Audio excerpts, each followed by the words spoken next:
Caddis Maximus here, this time with another review, this time with the Harbor Freight DeepWell 12-point half-inch drive impact socket set. That's right, Caddis Maximus bringing you enough Harbor Freight reviews to make your eyeballs fall out.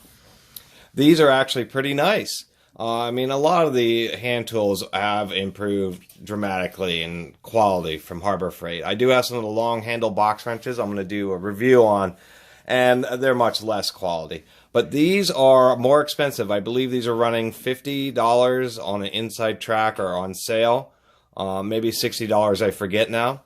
It's a 13-piece set. I have both the metric and the imperial, but we'll just review the metric. You get quite a few sizes. Now, I had done a review a few videos ago about the swivel head impact sockets and how they had an interesting selection of sizes, but they were actually commonly used on Tahoes and GM vehicles and that kind of stuff. These are different. Interestingly enough, even though they're half-inch drive and 12-point, they included a 10-millimeter socket.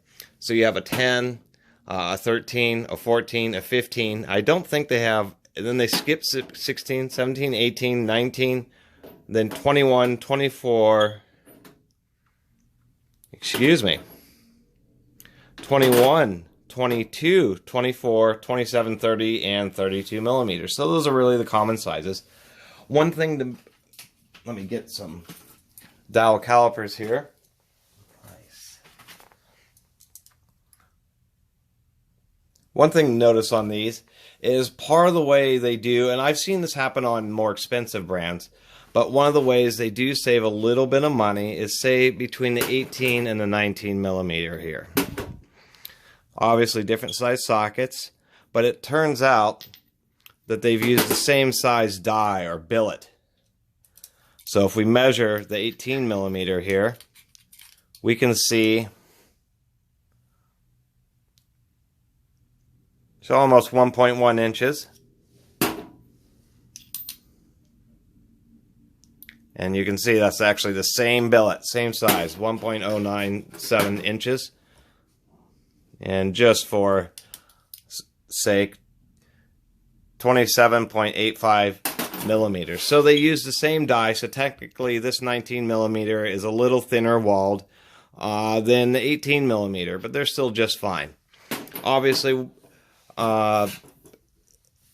when you're using 12-point sockets, they can't deliver as much force. The real reason is, of course, they don't hold on to the end of the nut quite as well. Let's get a quick zoom in on these just so you can see that the broaching is really nice. They're undercut, fluted, so that they will be less likely to strip out a flat fastener. I like that they're mechanically embossed, so the issues I have with the laser etching and all that is that it gets dirty and it becomes hard to see, and then embossing always seems to be, what you're used to. Fluted drive end, and they're made pretty nicely. I mean, there isn't a lot of defects. Everything's well centered in the socket. Good chamfers. Here we are. I need to find a quick fastener. Let's get a little zoom in. But you can see with 12-point. It only grabs just onto the edge of the fastener. Here we go. Now I have better lighting. See, so you can see how the 12-point only engages, on the last third or so. And so obviously there's less metal in the corner for it to grab onto, known as a larger inscribed circle. If we take a quick look at a 6-point,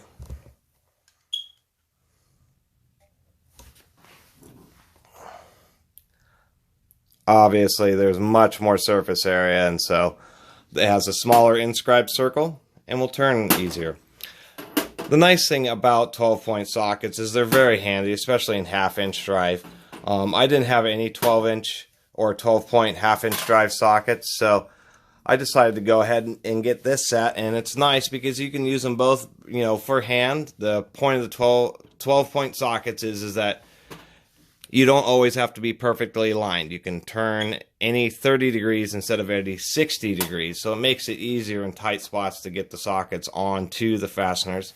As well as lots of Japanese and German vehicles and so forth do actually have 12-point fasteners, particularly like head bolts. So obviously you need a 12-point socket for them. Anyway, I just wanted to bring this review out and show you guys what these sockets look like. And really, for the value, I think they'd be just fine, especially considering 12-point sockets where you wouldn't use them on the most rusty or most jammed of fasteners for worried about stripping them out. But the fact that they are so much more convenient because it's easier to get them on the fastener, will save you time. And with the lifetime warranty, that's not bad from Pittsburgh. If you run them so hard that you split them, then, replace individual sockets with snap-ons or something really nice. And then, use the money that you save to expand your tool set. Anyway, thanks again for watching. Please subscribe. Catus Maximus out.